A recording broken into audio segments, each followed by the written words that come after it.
السلام عليكم ورحمة الله وبركاته. حبايبي وأماراتي الحلوين، يا رب تكونوا جميعا بخير. بص يا بنات، فيديو النهاردة مش روتين جديد، هو مقاطع من فيديوهات فاتت، يعني روتينات فاتت.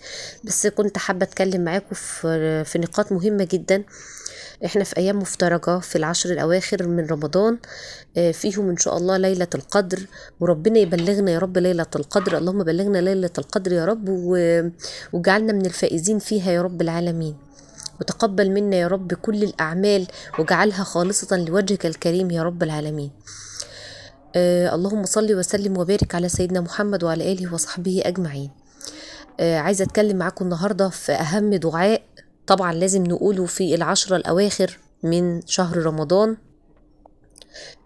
اللهم إنك عفو تحب العفو فاعف عني. اللهم إنك عفو تحب العفو فاعف عني. وعايزة أنبهكم كده لموضوع مهم جدا. في موضوع العفو ده، احنا كلنا طبعا بنرجو العفو من الله عز وجل.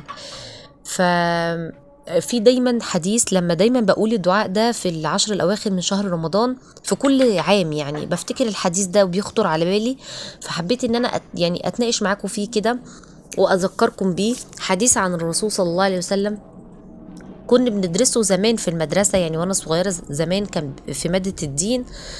كان الحديث ده فاكراه جدا، ودايما دايما بيجي في خاطري لما بقول اللهم انك عفو تحب العفو فاعف عني. ايه هو الحديث ده يا عبير؟ اللي هو قال رسول الله صلى الله عليه وسلم: كل امتي معافى الا المجاهرين. ف وطبعا الرسول صلى الله عليه وسلم شرح في الحديث يعني ايه المجاهرة. يعني ايه المجاهرة بالسوء؟ ان يعمل الرجل بالليل عمل يستره الله، يصبح يحكي يعني عنه ويفضح نفسه. طبعا انا مش فاكره نص الحديث قوي، بس انا هفهمكم معناه ايه. ان الانسان يكون بالليل اذنب ذنب، ايا كان الذنب ده، مثلا ما صلاش، ممكن يعني ذنب كان بيعمله وفي الدرة، يعني مثلا عمل حاجة يعني عارف ان هي تغضب الله عز وجل، ورغم ذلك، رغم ان ربنا ستر عليه وما كانش مثلا حد من الناس معاه وقتها، إلا انه بيصبح وبيتباهى وبيعلن هذا الذنب. فده عايزة اقول لكم احذروا الموضوع ده يا جماعة، الموضوع ده كارثة.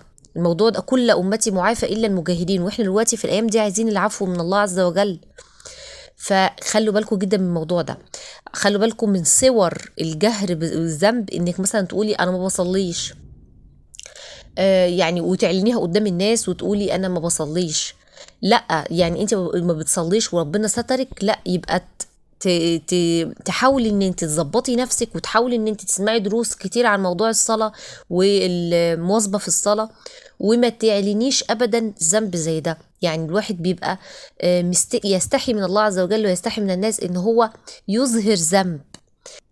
من أبشع الحاجات حقيقي اللي بشوف بعض الناس بيعملوها، إنه يكون بيذنب الذنب ومصر عليه وبينشره. يعني مثلا يجي يقول مثلا الحجاب مش فرض، وليكن احنا بنضرب مثال ان مثلا واحدة تيجي تقول الحجاب مش فرض. يا جماعة، يعني احنا يعني الأمة الإسلامية كلها ومشايخ وآيات القرآن وأحاديث النبي صلى الله عليه وسلم وأمهات المؤمنين وزيهم وكل الكلام ده، ويعني وزي ما الرسول صلى الله عليه وسلم قال: ما اجتمعت امتي على ضلاله. يعني احنا الامه الاسلاميه ما بتجتمعش على حاجه غلط، طالما اجتمعوا على الفرائض دي، وعلى ان الحجاب فرض، وعلى ان الزي الاسلامي الزي الشرعي يكون بالشكل اللي هو فضفاض وواسع ولا يصف ولا يشف، ويكون ولا يكون زينة في نفسه والكلام ده كله، ويجي حد يقول لا يا جماعة ده الحجاب مش فرض ويعلنها، ويبدأ ان هو يشكك الناس في نفسهم، لدرجة ان في ناس في محجبات بدأت ان هي تشيل الحجاب بتاعها او تخفف فيه او تتهاون فيه، علشان سمعوا كلام زي كده غير صحيح. عايزة اقول لكم طبعا يا جماعة، مناسبة الموضوع ده لانه طلب مني في التعليقات، واحده ربنا يجزيها خير من حبايبي كتبت لي في التعليقات، قالت لي يا ريت يا ام مازن تتكلمي معانا شويه في مواصفات الزي الشرعي و... وتشجعي كده البنات. احنا اليومين دول طبعا بنجيب لبس العيد وبنجيب لاولادنا وبنجيب لنفسنا، فتشجعي البنات كده على الاسدالات واللبس المحترم واللبس الواسع والجلباب واللبس اللي هو لا يصف ولا يشف ولا يكون زينه في نفسه، ويكون واسع ويكون كده محتشم. فطبعا الكلام ده يا جماعه كله يعني كفايه ان ربنا سبحانه وتعالى عايز لنا الستر.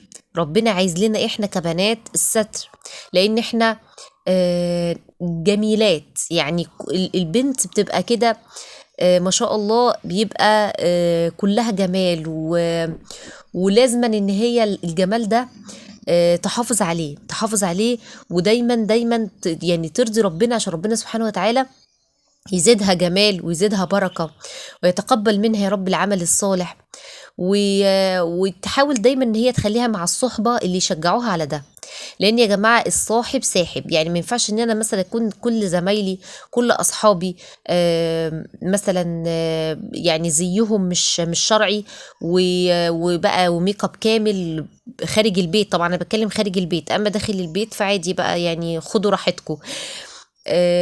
لكن خارج البيت يعني والذنوب اللي هي ممكن كلنا بنستصغرها، بس هي فعلا هي كارثة، يعني ذنب على ذنب على ذنب.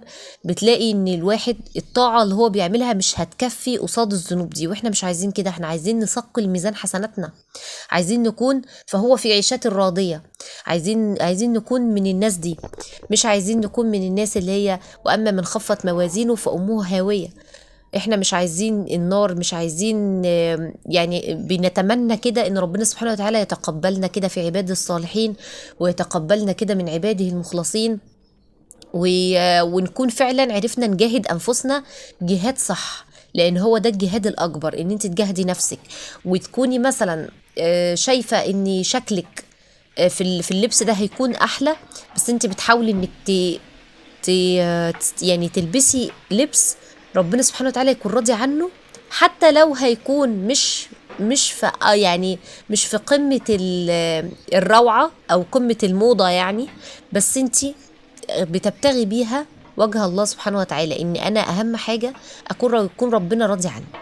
والله وفي مرة بوست يعني قريته على الفيس، كان شيخ كاتبه بيقول يا بنات البسوا الحجاب يعني احسن لكم قبل ما الواحد يعني روحه بتطلع يعني بيصبح ميت. وطبعا انتوا عارفين في غسل الموتى بيحجبوا البنات، فكان بيقولك يعني البسيه انت بإرادتك قبل ما انت تلبسيه وانت خلاص غير مأجورة عليه. يعني البسيه وانت مأجورة عليه وتاخدي أجر عليه وثواب، احسن ما تكوني بعد الممات وتلبسيه وانتي غير مأجورة عليه. فاهمين قصدي ايه؟ فخلوا بالكم يا جماعة، ما تستصغروش المعاصي، وحاولوا دايما دايما ان انتوا تستغفروا الله بعد كل معصية. يعني مثلا شتمتي حد، استغفر الله العظيم الحياة على طول باستغفار، ان الحسنات يذهبن السيئات. وحاولوا دايما ان انتوا بتجهروش بالمعاصي ابدا. عايزة اقول لكم الستر يا جماعة نعمة عظيمة جدا جدا جدا، ربنا ينعم بيها على العبد، ان ربنا يستره. اللهم استرنا فوق الارض وتحت الارض ويوم العرض عليك يا رب العالمين. اوعي تفضحي نفسك ابدا، او اوعي يعني تفضحي حد انت شفتيه مثلا بيذنب ذنب او يعني وربنا ستره وانت تفضحيه او تكوني سبب في فضيحته. يا جماعة خلوا بالكم، استروا نفسكم واستروا غيركم من المسلمين. الموضوع ده مهم جدا جدا، لان زي ما قلنا احنا بنطلب العفو من الله عز وجل في هذه الايام المباركة. فخلوا بالكم، لان دي حاجة بتمنع عفو ربنا عننا، ان احنا نكون بنجهر بالمعصية. والله يا جماعة أنا بشوف بعض الناس من كتر ما هم عندهم يعني حياء من الله عز وجل وحياء من يعني في موضوع التقصير في الطاعة، بيبقى الإنسان عنده حياء كده. فمثلا بيكون هو مريض مثلا وفاطر في رمضان، بيستحي ان هو لما بيكون قاعد وسط مجموعة من الناس وقت الصيام ان هو يظهر ان هو فاطر، رغم ان هو معاه رخصة. يعني هو معاه رخصة ان هو مريض، بس سبحان الله يعني هو بيستحي، ان هو بيحس ان هو فضيحة بالنسبة له ان هو فاطر. فيعني شوفوا قد ايه ان الانسان لما بيكون بيتقي الله وبيبقى يعني بيستحي من الله عز وجل ان هو يكون مقصر في الطاعة. انتوا يعني فاهمين قصدي ايه؟ فخلوا بالكم قوي من الموضوع ده. لما تكوني عارفة انه في ذنب انت ممكن تكوني لسه بتعالجي نفسك فيه، او اذنبتيه، او ايا كان، او غصب عنك يعني اتحطيتي فيه، استغفري الله دايما، وحاولي دايما انك تستري على نفسك، وما تفضحيش نفسك، وما تقوليش اصل انا بعمل كذا، اصل انا بعمل كذا، وانت متاكده ان هو عليه ذنب، وانت متاكده انه او في قلبك كده شك من ناحيته، او حاسه ان ربنا سبحانه وتعالى زعلان منك فيه، وتتكلمي عن الذنب ده قدام الناس. ولان خلي بالك الموضوع ده خطير جدا، دي كده ممكن حد يقلدك في الذنب ده. الموضوع ده فعلا فعلا خطير جدا.